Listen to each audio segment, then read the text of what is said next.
You were just naming like different industries that are potentially going to integrate blockchain for the better of everyone. Is there one, like healthcare, government, is there one of those that you think needs it the most? Would that? Anything that's tied to data or the individual. Mm-hmm. So I think identity will be very important because the people who are everyone's going to, anybody who's affected by data is going to have a much improved situation because that data will be on the blockchain, permanently there, tied to each individual. Mm-hmm. And once that's the case, that can help with all sorts of other industries, whether it's healthcare or commerce or improved retail experience. It could be any number of different things that could be helped just because they will have better data on you. Okay.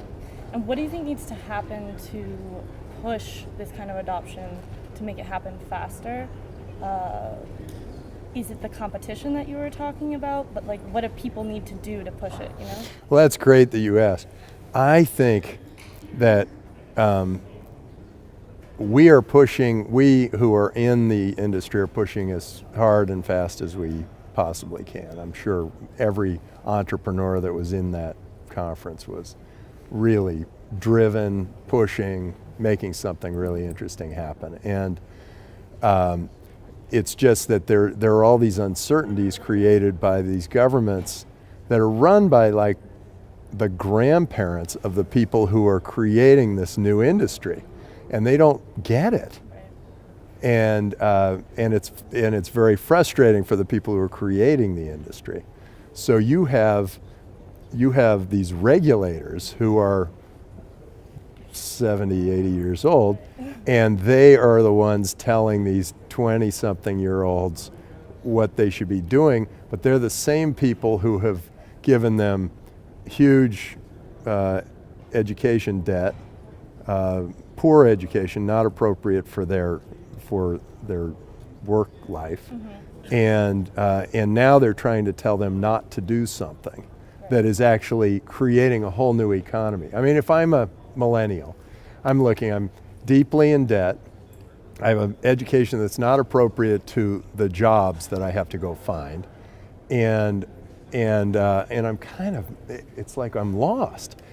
But there's this big opportunity. All of a sudden, there's Bitcoin, there's crypto, there's a whole new world out there that hasn't been destroyed by the regulators. Now the regulators are coming in and they're making it very difficult on people, but any country that gets highly regulated gets poorer, more poverty, and any country that's free gets richer. Mm-hmm. And I think the US is trying to figure this out. I know Japan has figured out, make it free, make us rich.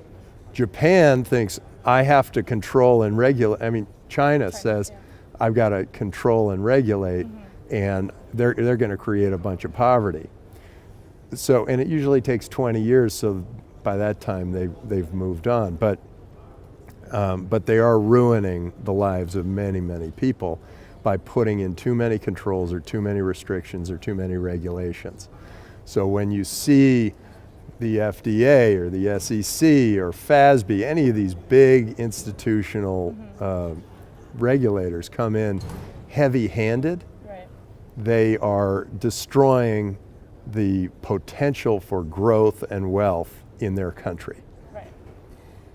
Let me just ask you about Kazakhstan. So you asked the question, what's keeping this from happening? Yeah. It's the uncertainty created by all of these regulators. Okay. That is slowing down progress. It is not allowing enough of this creativity to flourish. And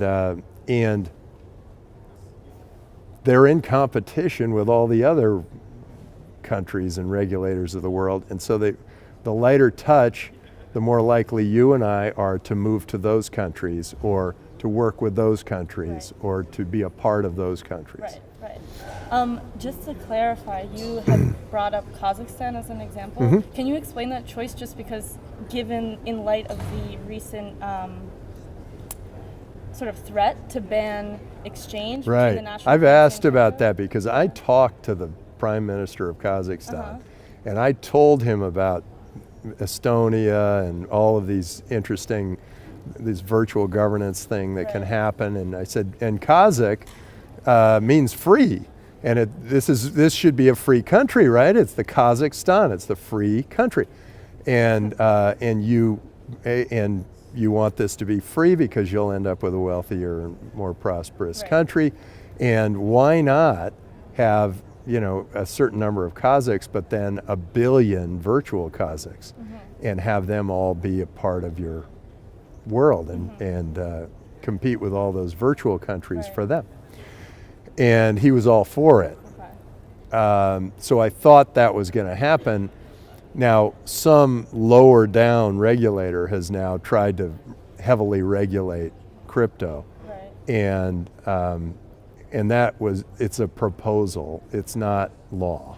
Right. And hopefully he'll just be slapped down and, sent on his merry way. And he's like the old world regulator who doesn't get that you've got to have a very light touch when you're regulating an ICO, for instance.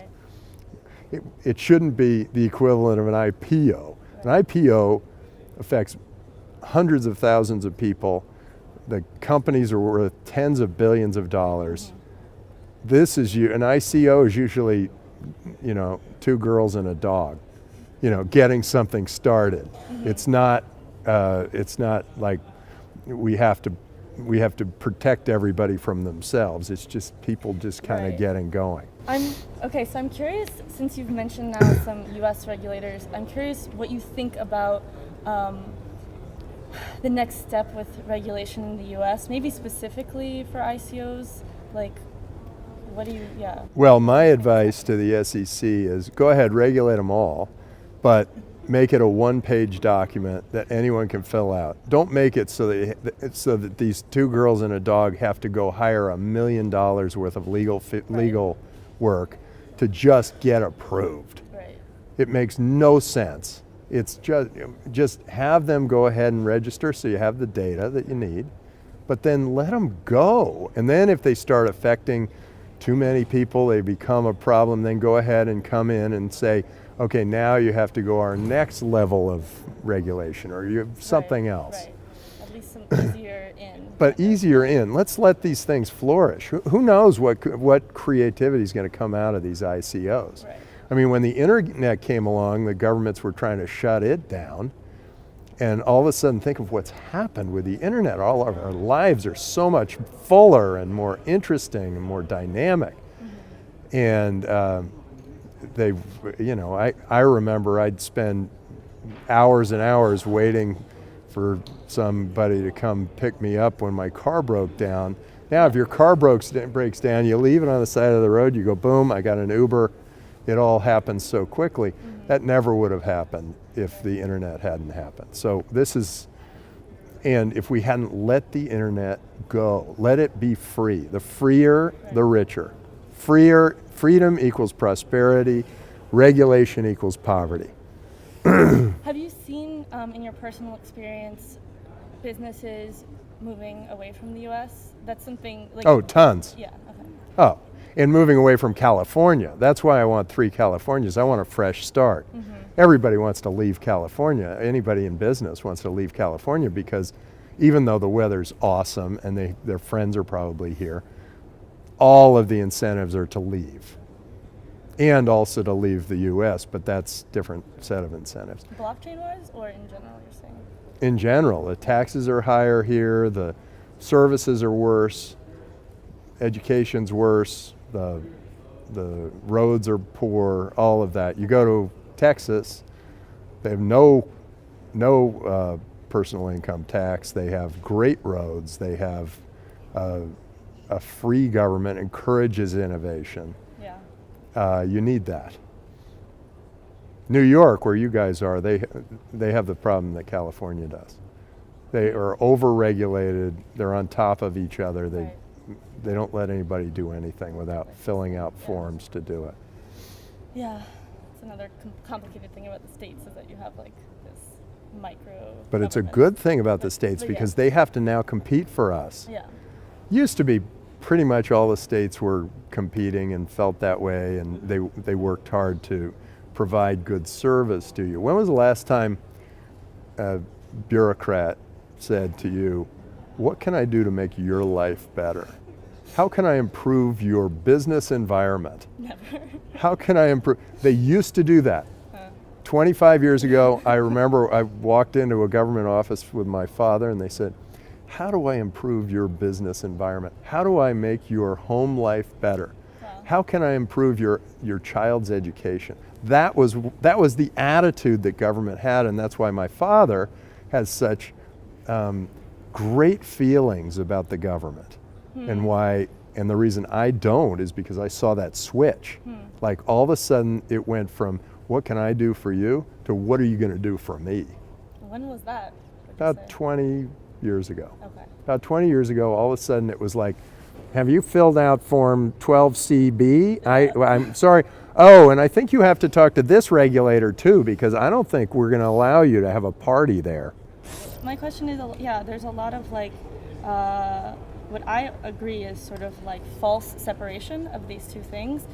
You'll have countries being like, yes, blockchain, no crypto, like China, kind of. I mean, that's a good example. But China's not the only example. So what do you, what would you say to that? What is wrong with that approach? China's old government under Deng Xiaoping was free. They said a few of you will get rich first. Let's create a harmonious environment. Let's grow. Let's have free markets, that kind of thing. That was awesome. And it created 40 years of prosperity, and China is like one of the most advanced countries in the world now. Well, now they have the opposite. They have a control freak government, or at least the guy at the top, and that permeates the government. They're not letting money out. They're not letting people use crypto. They're not letting people use Bitcoin to pay. And what that does is it pushes out all the best entrepreneurs, pushes them to wherever, Right. and it creates more poverty there because all of those people then are constrained. If you're constrained, you're poorer. If they say you can't move, you're going to starve, and that's pretty much what too much regulation will do for you. And so. That's China. But the separation of blockchain and crypto, like this is artificial, I feel like, separation. Can you talk a little bit about that? It makes no sense. Yeah, okay. I mean, if you're going to run something on the blockchain, you're going to need Bitcoin to do it. If you're going to do something in Bitcoin, it's using the blockchain. These are intertwined. Right. Now, there are some other blockchains being created, which is great, competitive blockchains. I'm a believer in, having competition because I, as a consumer, end up with a better service. Right. But somehow trying to separate those and say, oh, we're going to allow all the technology in, Right. we're just not going to let you use it. Right. That's what it is. What are they thinking? They're basically saying, yeah, go keep creating stuff. We're not going to let you use it. And we're not going to let you have money leave our country. So, where's the benefit for an entrepreneur there? That's why they're all buying houses in Palo Alto. Right. All the Chinese are saying, well, God, let's get out of there. Or they're moving to Japan where they're welcome. All the young people are moving to Japan. They're saying, well, wow, this government accepts Bitcoin as a national currency. I want to be a part of that. Right. And has just more clear setup for regulations, guidelines. Yeah, exactly. In terms of different cryptocurrencies, because you mentioned competition, recently Edward Snowden, the whistleblower, privacy advocate, he criticized Bitcoin's blockchain for being what he said was it was devastatingly public. I'm wondering, What? Yeah. Who's listening to him? What? This guy just opened up. He opened up all that information. He made it dangerous, that information. He just opened it all up, right? Right. So so wait, this is totally counter what I thought would be his philosophy, which is, hey, we're open, transparent, this is the way the world should be. It's open and transparent and decentralized and whatever. Bitcoin's perfect for that. Okay. So I don't know, why are you even listening to that guy? It's a little like, do we listen to the guy who runs the biggest bank in the world when he says we shouldn't use Bitcoin? Well, yeah. Well, why listen to that? Right. Because the guy is realizing that people are taking pieces, 1%, 2%, 5% of their money out of his bank and putting it into crypto. Right, obviously. So he's totally, Yeah. Disinterested. He's very interested in this, and he is very nervous that he's going to lose all those customers, and he will. Over time, he will. Yeah. There's no reason. It just feels like crypto generally will replace all fiat, because it's just better currency, and all the best engineers in the world are working on that. They're not working on how to improve services for the dollar. Right. Yeah. So I'm curious, based on that, what you think, what you just said, that fiat will eventually be replaced by crypto. Yeah. Is that what you see as like... By the way, that's $100 trillion market. Yeah. So that means that we have a long way to go in the crypto market. We're now in the hundreds of billions. It's got 1,000 times on what it is now to go. Yeah. But in terms of like how that happens, do you see it being important that like one currency kind of emerges? Like it could be Bitcoin, it could be another. No, I like competition. I think it's great. I think Bitcoin is clearly the leader, and it will be the standard by which all the other currencies will have to compete. It'll be the equivalent of Microsoft in software, that kind of thing. But it could end up being Yahoo for search, where Google came and got a bigger share. So things can happen, but when you have that front position, and whenever there's a new technology, you add it to that currency, it's very likely that Bitcoin will be the largest and biggest currency, because they have a network effect. Right. It grows as the network grows. Right. So you don't see there being any need for a universal, like, it doesn't need to be one currency that becomes a universal. No. I like the idea that they'll all have to compete with each other, and I like the idea that they'll all be tradable into each other. Mm-hmm. And and now they're tradable into fiat too, but I think that'll be less important over time. I think more important once more companies like you can get a Kentucky Fried Bitcoin bucket, which is only available to be paid for in Bitcoin. In Canada, it's a Canadian thing. And then there are all these houses and yachts and whatever that are all, I get these emails, only available in Bitcoin. You can't pay dollars for them. I think more and more that'll happen, and we'll be in a position where people laugh at you if you try to pay fiat currency for your coffee. Right. What about the volatility of cryptocurrency? How do you see that either being stabilized so that it can be used as money more easily? You can buy coffee and not worried about how much you're spending tomorrow, for example? Or is it going to be something that we sort of we have a currency that we use as money and a currency that we use to store value, separate out the use cases of money? Whenever I hear this volatility question, I think, okay, well, one Bitcoin is still just worth one Bitcoin. It is very stable. All these other currencies, these fiat currencies, are volatile against it and falling away over time. And so when they say volatility, I think, they're panicking. They go up, they go down.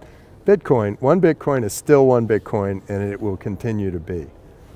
And so I think I'm not really thinking that it's volatile. I'm thinking, it's Bitcoin, and it should be spent as you need to spend it. That's great. One Yeah. Bitcoin is one Bitcoin. Yeah. Thank you so much Good. for your time. Yeah, my pleasure. Give you a fist bump.